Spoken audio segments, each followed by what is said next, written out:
What's up, y'all? Today I got a Si Spurrier two-piece double whammy. I read both of these books in the past couple weeks. Just a little mini series written by Si Spurrier, and I want to talk about them because I think that the hot take that I'm putting up in this video is that Si Spurrier might be the goat of the miniseries of like the little ones.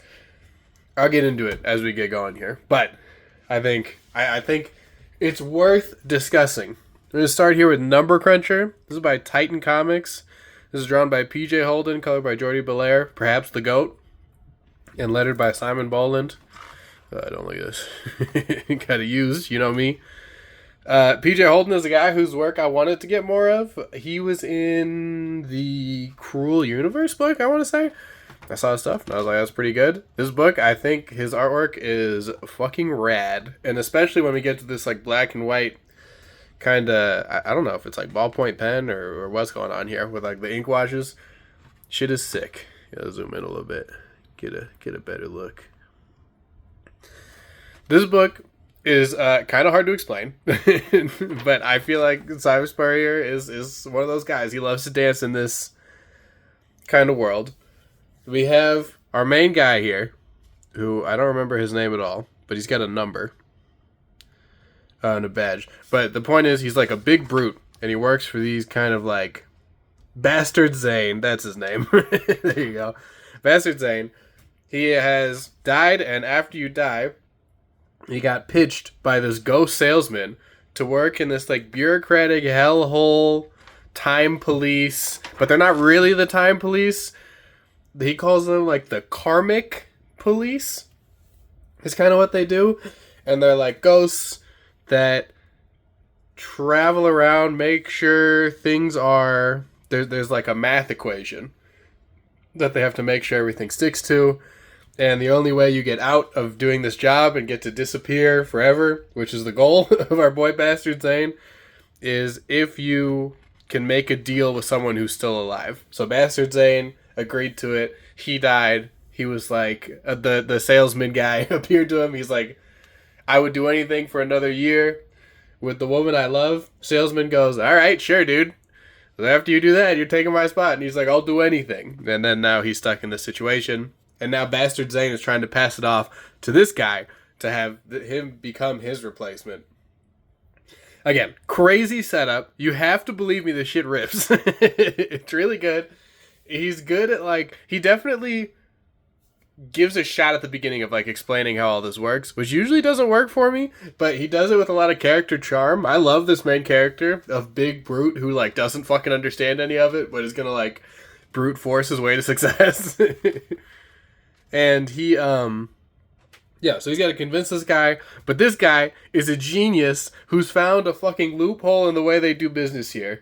And shenanigans ensue as he is just trying to get replaced so he can disappear forever.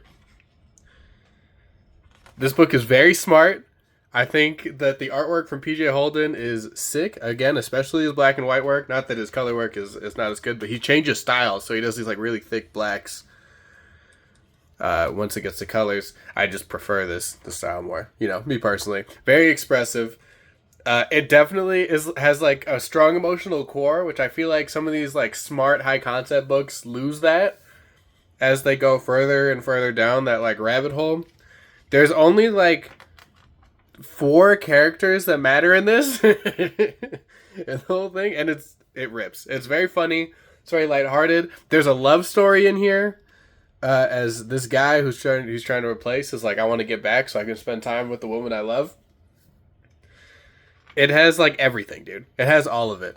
There's like a great kind of like cat and mouse dynamic between the two that's really entertaining. There's lots of like pretty gruesome violence, but it's definitely gruesome violence, but it's also fun. You gotta just believe me on that. And it's a unique idea, dude. Like I struggle to find a book to compare this to. Like I don't know what the closest comparison to this is, and I think that goes to Si Spurrier for coming up with such a unique idea. This book's definitely old. Came out a while ago. Not terribly old, but I don't know when. I heard Si Spurrier talk about this in an interview. And he like threw it out there. He's like, back then I was making Number Crunch of this book about a love story, and then blah, blah, blah. And I was like, that shit sounds crazy. I want to read that. So I went and got it, and I'm so glad that I did. This for sure deserves to be on a list. It's like some of the most unique books ever made. It's so intentional, and it's like so full for the 6 issues or whatever that take up the story.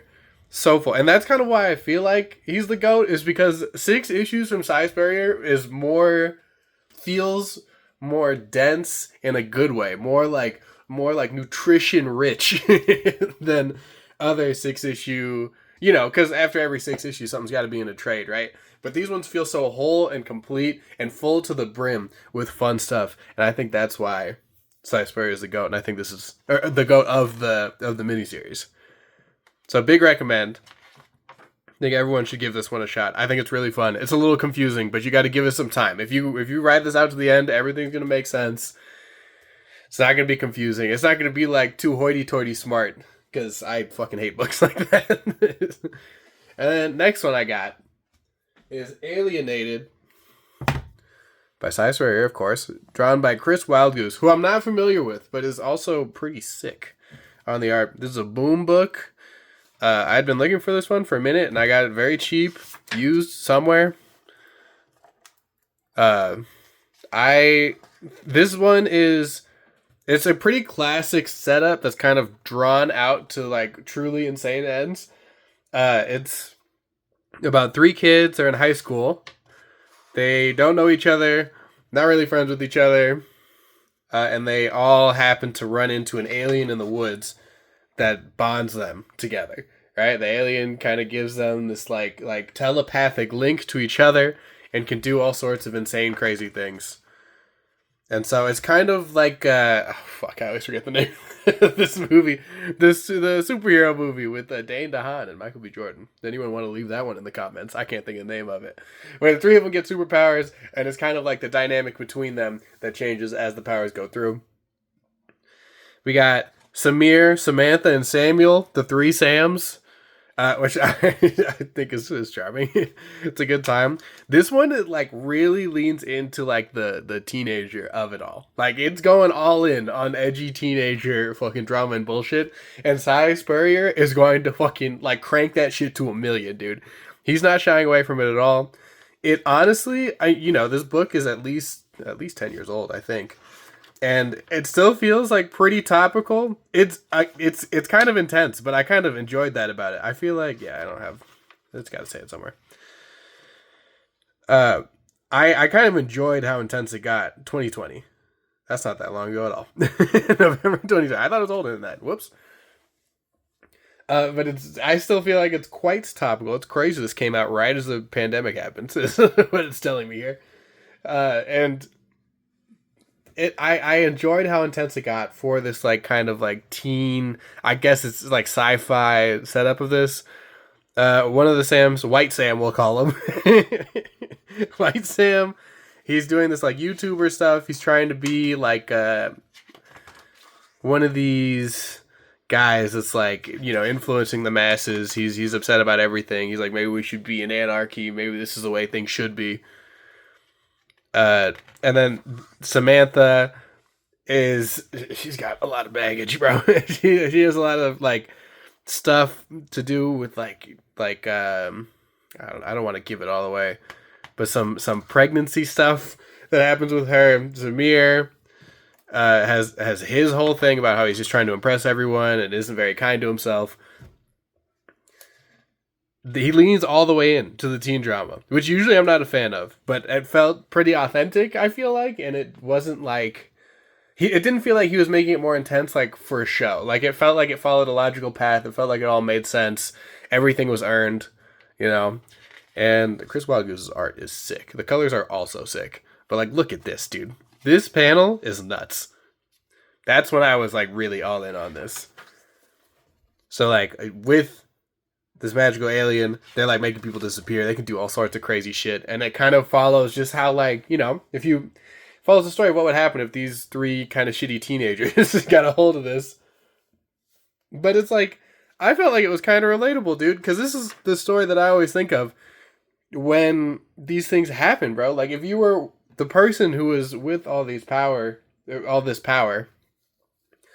I just don't think that it makes you good. I feel like it like preys on your worst impulses, which I don't feel like is a unique pitch, but I think the way that Si Spurrier executes this is very unique. And he hits it kind of like right on the head. Not just like, well, if I got powers, I'd be a villain. I do bad things because it's bad. And I blah, blah, blah, blah, blah. Like, it makes sense. And I really enjoyed that. You really get into all these kids' heads, which is, you know, you kind of have to because there's this telepathic link between them all. It's wonderful. This book's wonderful. It's not a feel-good book. I think by the end, I felt pretty bad. But that was kind of the point of just kind of watching these kids all, like, essentially ruin their lives and tear each other apart. But, you know, it was a great read. I was into it. I think that these two books, I'll grab the other one, are great examples of Si Spurrier's skill. Like, Alienated, like Number Cruncher, is full to the fucking brim, dude. I think this one was 6 issues as well. Yeah, 1 through 6. It's just as good as it gets. I mean, I like his longer stuff too. Like Coda, I'm a big fan of. And I think, obviously, he could write everything. But I think that he is, like, just underrated in this miniseries kind of game. And he's doing it for all sorts of fucking publishers. I'm sure there's, like, 1,000 Si Spurrier, like, miniseries like this, and I just think that it's like a really unique skill set because so many of these trade paperbacks are unsatisfying or like unfinished or just like a part of something else or like connected to a universe, and he doesn't really do that in the same way. I mean, obviously he works for the big two, but when he does it like this, I think he's one of the best at it. I just wanted to kind of shout him out. If you have any other Simon Spurrier series that I need to check out, please leave it in the comments below. If you got your own take on who you think the GOAT of the miniseries is, also tell me that. I'm willing to be convinced. This is just off of my off of my experience. I feel like he might be the GOAT of the miniseries. Thank you for watching the video all the way. I will see you all in the next one.